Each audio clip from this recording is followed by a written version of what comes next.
Hi everybody, my name is Jens Larsen. If you have a lick or a line that you really like the sound of, then you want to get as much out of it as you possibly can. And one way to do that is to try and see if you can make variations on it and maybe use that lick as a blueprint to create other lines that have sort of the same characteristics and hopefully will sound just as great but be completely different lines. So in this video I'm going to take a lick that I wrote and then I'm going to talk about 3 different ways that you can look at this lick and think about it and use that to make variations on it. If you want to learn more about jazz guitar, about improvising over chord changes, checking out some interesting chord voicings or arpeggios, then subscribe to my channel. If you want to make sure not to miss anything, then click the little bell notification icon next to the subscribe button. The idea is to take a lick and then look at it from different angles, and each time we do that we get some other parameters that we can start messing around with and that way create some new variations. Let's just first check out the original.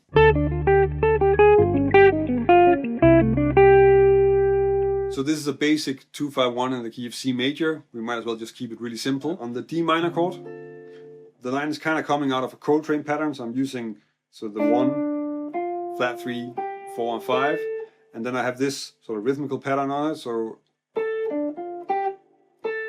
And I'm using these 2 notes to lead me into the alto dominant. On the alto dominant, the line is coming out of some diatonic triads that I'm just playing in the scale, so that's just D flat major descending, B augmented descending, B flat minor descending, and then resolving to the E, so the third of the C major 7. And then I'm adding this, and we can look at this as being part of the pentatonic scale, so A minor or C major pentatonic, or also just as a quarter arpeggio. Most of the time when I'm working on stuff like this, I'm probably not working on a complete 2-5-1 lick. So I'm more likely to just be checking out something that's going to be on only one of the chords. And you can kind of tell that that's also how I'm working when I'm going to go through this, because those are the variations that I'm making. And that makes a little bit more sense. It's a little bit easier because the idea of over one chord is a little bit more compact to work with. But it's just nice to have the complete lick so we can really hear how it works. The first thing you can try to do is to see if you can play the same type of idea, but then just starting somewhere else in the scale. So that's just moving it around diatonically, and with this lick that does actually work, and that sounds like this.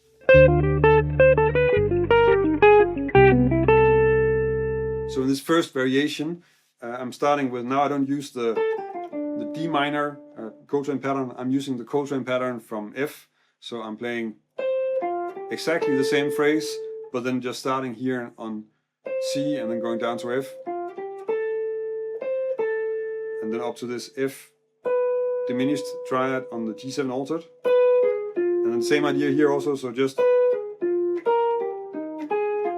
diatonic triads, F diminished, E flat major, and then D flat major triad out of the alto scale, and then I'm resolving that to the G instead of the E now on the C major 7. And here, depending on how you look at the last phrase, here I'm turning it into a quarter arpeggio, because the original is also a quarter arpeggio. Another thing you're going to do is also to just look at it as being like the C major or A minor pentatonic, and then you would have had this phrase. But I just like the quarter arpeggio more, so I turned it into this.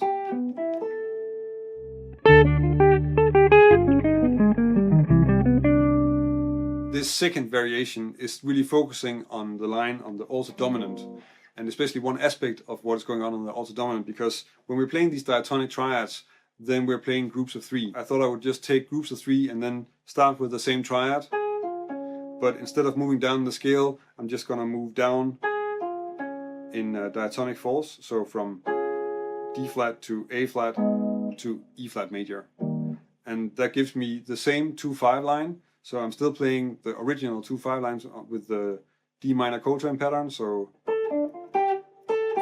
and then leading into the D flat major triad, and then A flat minor, and then E flat major, and then resolving that to an E. And here, I mean, there are different options. I'm just adding an ascending arpeggio, and the one I thought sounded nicest would be just to play the E minor 7 arpeggio from the E here, so E, G, B and D. I think in general when you're working like this, a lot of it is going to be about finding a sort of a system or a way to shift things around, and then You just need to let your ear and your taste adjust everything and be completely free so that you come up with something that you think sounds good. It's not important that you're really keeping the original notes, or that it has to be a triad or it has to be a quartal arpeggio. It's important that it works as a melody and that it sounds good.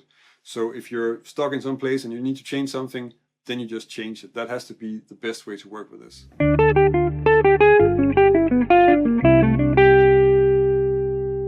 In this third example, I'm actually using two different types of variations, because I'm on the 2 chord. I took the first part of that phrase, so it's the original, and I sort of turned it around. So instead of starting on the high note, I'm now starting on the low note, and then just switching around all the intervals. So instead of, it becomes, which is a nice way of working with this. That's fairly easy if you're working with arpeggios and also with Coltrane patterns like this. So that's one thing I'm changing, just making this different type of melody with the same intervals.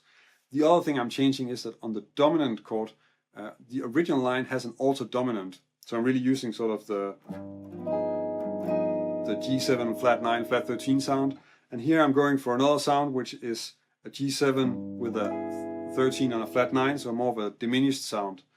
Luckily, the first thing I play on the altered dominant is a D flat major triad, and I can actually keep that in there because that's also diatonic to the diminished scale that I'm going to be using on the G7 chord in this case. So I'm just starting with a descending D flat major triad, and then I'm really just taking that down in the scale, and that means that the next structure that I get is an E minor second inversion triad, so, and then B flat major triad, and then I'm gonna come out on the E again, the same as I did the first time, and I just tag it with the normal, or with the quartal arpeggio that I used in the original as well. So working like this may seem really close to composing and quite far away from really working on playing. But really, I think if you're working with material like this, you're really just giving yourself the time to improvise in a rubato setting where you can go back and change the things that you don't think work, or really realize if something works or not. And I think the main thing that you need to do with this is also, when you're working on it, let your taste and let your ears tell you if this works or not, and use that as a judge. That has to be the most important part of it. And I also think that if you're working on this, it will help you when you're actually improvising, because it is helping you develop the skill of working with melodies and working with different aspects of melody and getting that stronger in your playing. What is your favorite method for coming up with new variations or new licks? Because I think that it's maybe not a topic that we're talking that much about, but if we want to improvise great melodies, then understanding great melodies and also being able to compose great melodies are certainly going to be useful skills. So if you have ways of working on this where you make variations, if you're using inversions or using something else than what I went over in this video, then let us know and leave a comment on the video, because I'm pretty sure that everybody who's checking this out are interested. If you want to learn more about jazz guitar and this is the first time you see one of my videos, then subscribe to my channel.